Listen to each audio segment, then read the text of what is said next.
15th of June, Rabbi Furst, Mishna Berura.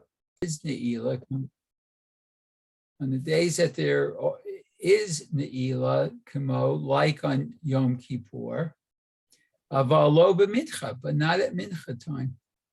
Right. Okay. You're not supposed to duchen. There should be no duchening during mincha. Uh-huh.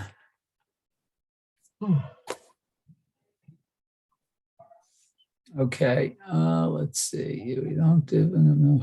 Oh, mishum shechicha shigrut ba'ota sha'a shema yehe hakohen shikur. Yeah, but on that's usually if they eat. If a Kohen eats, he might also drink during his eating. Right. But on Yom Kippur, we wouldn't do that. Right. So that's the question whether or not. So why can't you die? Why can't they duchen at mincha time on Yom Kippur? So Good we'll question. Mm-hmm. Yeah, that's right. Okay, v'gazu b'mincha shel ta'anit atu minchat she'ar yamim. But they decreed at mincha of Atanis atu minchat it's like a mincha of a regular day. Well, since on regular days they don't duchen because they're eating and they might come to drink, right? Too much. So therefore, even on a tinus at mincha time when it's not a suspicion that the Kohen may eat and drink and therefore be invalid to duchen. So because of all other other minchas, we've made a enactment that even on fast days the Kohen wouldn't duchen at mincha as well. Oh, okay. It was across the board. It was a injunction across the board. Uh-huh. Aval b'ta'anit she'en bo ne'ilah ho'il utfilat hamincha samuk l'shkia hachama hi domeh v'doma l'tfilat ne'ilah ve'ena mitchalefet b'mincha shel she'ar yamim. Okay, so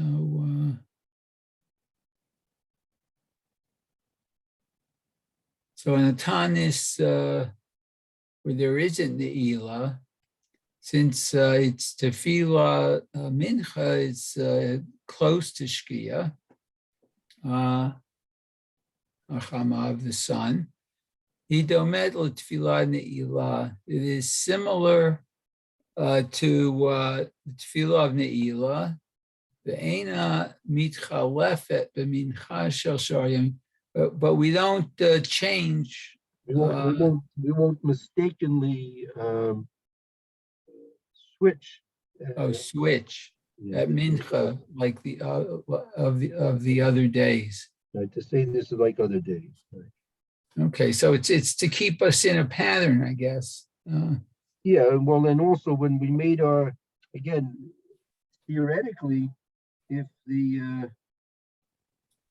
if it's a fast day, so you're not worried about anybody drinking, so theoretically they should be able to duchen the Kohanim at mincha on a regular fast day, right? Right. We made a enactment, the gezerah, not to allow them to daven mincha, because you might come to mistaken it and permit it on the weekdays, a regular day. But a mincha which is taking place close to Shkia, so that's very similar to Ne'ilah. So therefore, there are reasons to say we shouldn't make our gezerah, our tikana, our enactment on mincha on a fast day, which is samach l'shkia, close to sunset. Okay. Eshba Nesiat Kapayim. So why don't we do this, the Duchening? Right, therefore we allow them to do the Duchening in such a case. Oh, okay.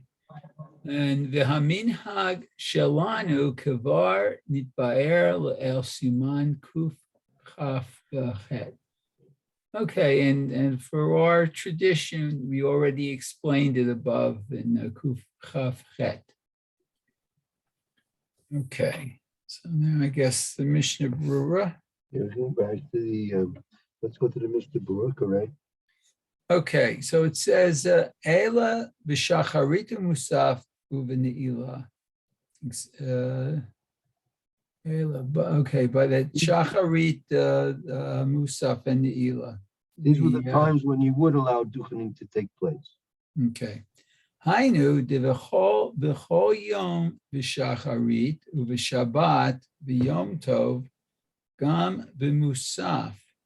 Ubiyom Kippurim gam b'tfilat ne'ilah v'hu kashehu adayin yom. Right. This is again that during the days of the week, right? It's Shabbos and Shabbos and Yom Tov. Because of Yom Kippur, gam tfilas ne'ilah v'hu kashehu. As long as the Nila is still daylight, right? The Nila is still when it's daylight. Right. So, if for some reason a Kohen has to break his fast on, let's say, well, I guess any day, but Yom Kippur specifically, then he should not go up to Duchen. Yeah, that's right. We'll see. We'll see. Each and every prayer service has to be taken individually. Oh, okay. Because I know there's sometimes where I dive in, even though there's a Kohen, there's certain Kohanim there, but once in a while, I guess for whatever reason, one doesn't go up to Duchen. He leaves the service. He goes outside. Yeah, well, I'm not sure why he's doing that. Again, yeah, well, I don't know why either, but for whatever reason he has, right, goes out when they do him. Okay, let's see. B'yom sheyesh bo ne'ilah, and on the day that it's also ne'ilah, hainu b'ta'anitim hamivo'arim l'kaman siman taf kuf ayin tet she'tekinu Rabbanan b'hem b'yom HaKippurim. Okay, so here we go. So even on fast days, it's explained to if you have the classical pattern of a fast day, we in general we don't have these things too often bisman hazeh, where they make a specific day of fasting. We don't usually have this too often. But this is when they declare a fast day. Oh, okay. Right, declare a fast day. Which we don't have that too often. Okay. Shema Yeheha Kohen Shikur. Perhaps the Kohen will be a little inebriated. Yes. Why is that? Okay. She nishtaker b'suduato. He drinks, he gets inebriated during his meal. V'shikur asur b'nisiat kapayim. And one who's inebriated is forbidden to duchen. V'kana'al v'siman kuf kaf chet, sif lamed chet. It's explained in kuf kaf chet, sif lamed chet. Ma she'ein kain b'musaf lo gazru.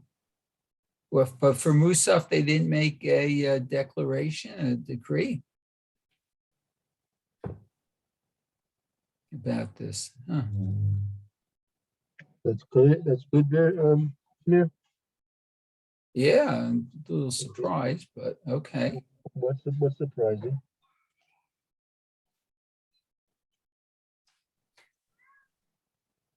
So even if he eats a little before Musaf, he could still, the Rabbanan didn't make a decree about not Duchening. Right. Even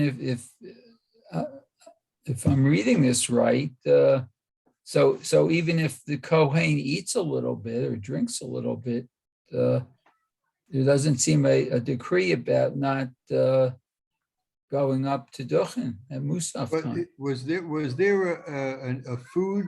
Was there food eating between Shacharis and Musaf? Could be again, like Is that what's going on? could be, as the Mr. Brewer says, right? The Mr. Brewer said here that the whole question is that maybe the Kohen was eating, and in the eating he was drinking, so, and he was intoxicated in the midst of his meal. The shikar also, and the shikar is also to the bench of a simin. Was Mashain king by Musaf. By Musaf, they didn't make a gezerah. They're not saying you can go up there drunk, right? That's not. It's still forbidden to go up there drunk, but they never made a gezerah by Musaf. Kevan. Sudas cover koda musa. Since it's also to have a fixed suda, you can't eat before davening musaf, right? Right. You can only have a small amount of food to eat, like a snack. You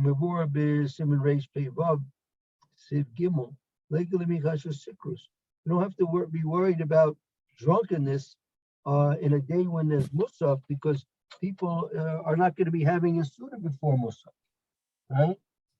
So since they're not going to have a suda before Musaf, we don't have to worry about them getting drunk in the midst of a suda. So where I used to daven in the United States, on Simchat Torah, of course we only duchen during Musaf, during the holidays, but on Simchat Torah, the Rav would have us duchen at Shacharit, because after all the hakafot, people start eating and drinking, and Right, they make kiddush. What they used to make, what after Hallel they would go down and make kiddush after Hallel. Yeah, but most people wouldn't go down till after the hakafot, I think. But it could be after Hallel too. I don't know, because I waited till all the hakafot were done before I ate anything. Right. They could have. Right. So it's a question as to whether or not you have to, what actually is happening, and what you have to be gozer on. Right. It could be that. Look again. In all cases, it's forbidden for the Kohen to bench if he's not sober. Right, but the question is, when did we forbid the general bracha of the Kohanim being given because of the suspicion that they might be going up there drunk? Right. So here by Musaf, even though that it's permissible a what we call a snack, a tima ba'alma, we're not worried about them having a full-fledged suda before Musaf. Okay. Let's see.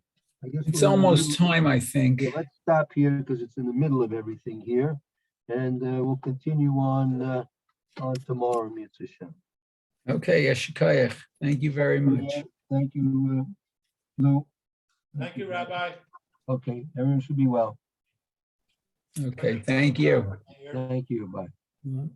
Amen.